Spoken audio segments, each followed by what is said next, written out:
Cuba in the 1800s, an economic powerhouse, a colony of Spain, and a country that will have a huge impact on the world later in our history. 90 miles off the coast of Florida lay a small country called Cuba. In 1492, Cuba was the first piece of the Americas stepped on by Europeans. Starting in 1521, Spain colonized this small island country and continued to control them until the late 19th century. Spain opened Cuba's ports for trading in the late 1700s.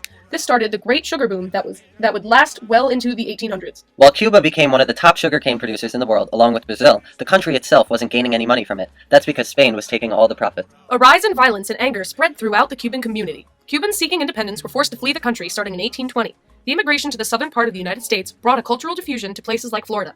The idea of manifest destiny not only pertained to settlers moving west, but also south. In 1850 and 1851, two filibustering expeditions led by the South descended into Cuba. The Spanish government was able to stop these expeditions easily. Spain fought back in 1854 by seizing an American steamer by the name of Black Warrior. President Franklin Pierce wanted to go to war with Spain and finally gain Cuba once and for all. However, this cry for war was ended with the Ostend Manifesto. The Ostend Manifesto stated that the United States would offer to buy Cuba for only $120 million, and if Spain refused, then the states had the right to go to war.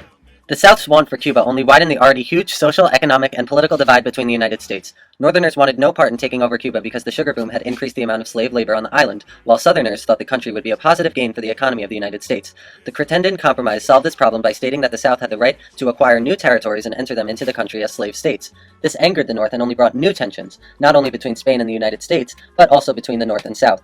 In 1866, the slave trade was abolished. Cuba depended on slavery for labor to gain money from the sugarcane and coffee crops, and while slavery still continued in Cuba, it was difficult for the Cubans to maintain their workforce. Slavery wouldn't be outlawed in the country until 1886. Meanwhile, protests demanding revolution were growing. And because of this, the Spanish government formed the Junta de Información. The Spanish government said this organization would benefit the people of Cuba. It didn't. Instead, they raised taxes and banned any meetings about reform.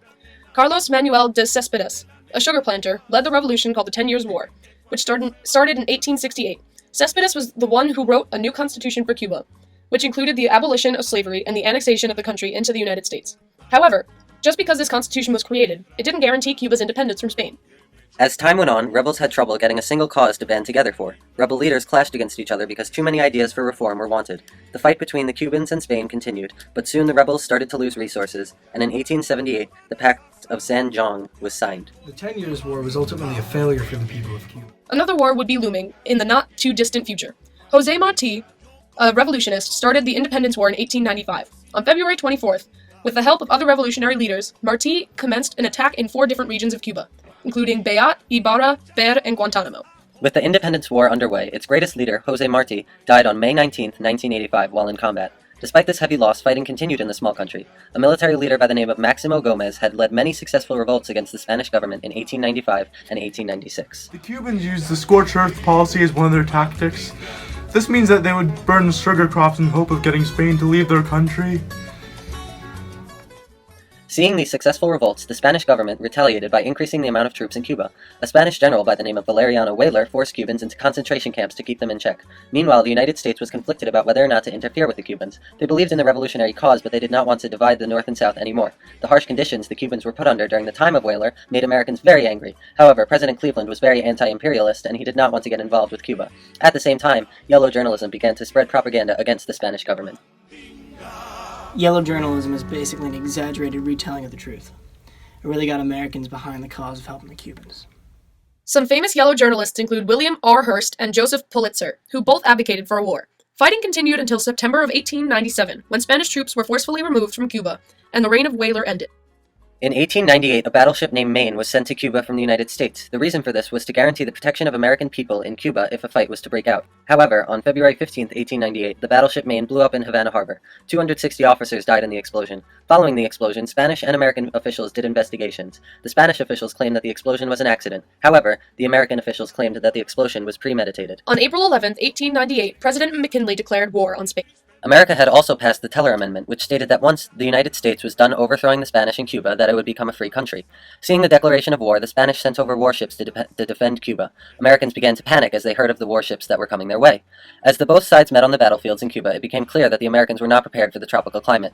However, this did not stop their efforts. The Rough Riders, organized by Theodore Roosevelt, were ready for their shot at glory. They barely made it to Cuba, and they lost most of their horses, so they became known as the Woods Weary Walkers. While Americans were highly disorganized, the Spanish were even more flustered. On July 1st, fighting between Americans and Spaniards started in El Caney and San Juan Hill. The Rough Riders suffered many casualties, but eventually won the fights. The leader of the Spanish fleet, Admiral Cervera, was hiding out in Santiago while the American army pushed closer and closer to him. The USS Oregon alone was able to defeat the Spanish fleet in Santiago. The American army had gained control of Santiago and ultimately freed Cuba from Spanish rule. On August 12, 1898, the United States and Spain signed a truce to stop the fighting. In the aftermath of the Spanish-American War, Cuba was in ruins. The American government set up a military rule in the country. This helped the country develop in terms of education, economy, agriculture, and health. Once everything settled down in Cuba, the American government remembered the Teller Amendment and they withdrew their forces in 1902. The American government forced Cubans to make the Platt Amendment in their 1901 Constitution. In this amendment, the Cubans agreed to stay out of debt, to allow America to keep order by using the military, and to sell naval stations to the United States. With the 19th century coming to a close, Cuba went from being a colony to becoming its own independent country. Sort of. As the 20th century appeared on the horizon, no one could have guessed that this small country 90 miles off the coast of Florida would have such a huge influence in foreign affairs later on in history.